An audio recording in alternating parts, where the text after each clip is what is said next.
কালকে রাত্রি ৯টার সময় শান্তি ম্যাডাম বেশ কিছু লোক নিয়ে সাইডে আসে। তখনই উনি আমাকে মারধর শুরু করে। ওনার সাথে যিনি লোক ছিল তিনিও মারধর করেছে।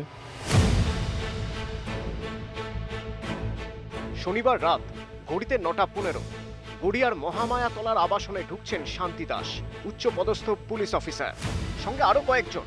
সিসি ক্যামেরায় বন্দী সেই ছবি। শান্তি দাস সেকেন্ড ব্যাটালিয়ন, ব্যারাকপুরের ডিসি।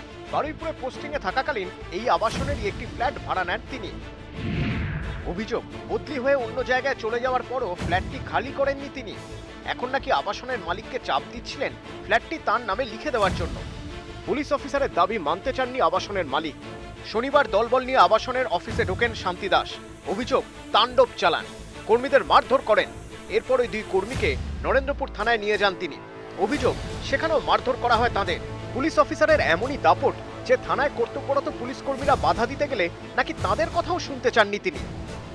কালকে রাত্রি ৯টার সময় শান্তি ম্যাডাম বেশ কিছু লোক নিয়ে সাইডে আসে।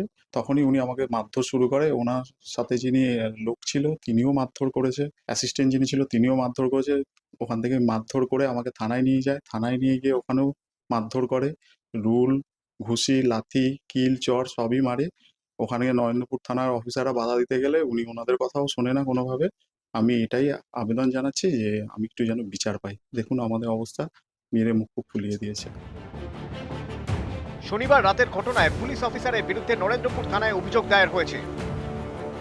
এখানে উনি একটা ফ্ল্যাট চাইছেন, যে ফ্ল্যাটটা উনি কোনো নিজের পদাধিকারী বলে দখল করতে চাইছেন। অ্যাকচুয়ালি উনি কোনো কিনতে চাইছেন না এই বিষয়ে, এবং তারা যখন জিজ্ঞাসা করে এই কথাটা, তাদেরকে যথেষ্ট মারধর করে। তার পরিপ্রেক্ষিতে আমরা থানায় এই বিষয়ে ওনার বিরুদ্ধে আমরা অভিযোগ দায়ের করেছি, এবং আমরা চাইছি এই বিষয়ে প্রশাসন, পুলিশ যথাযথ তদন্ত করুক।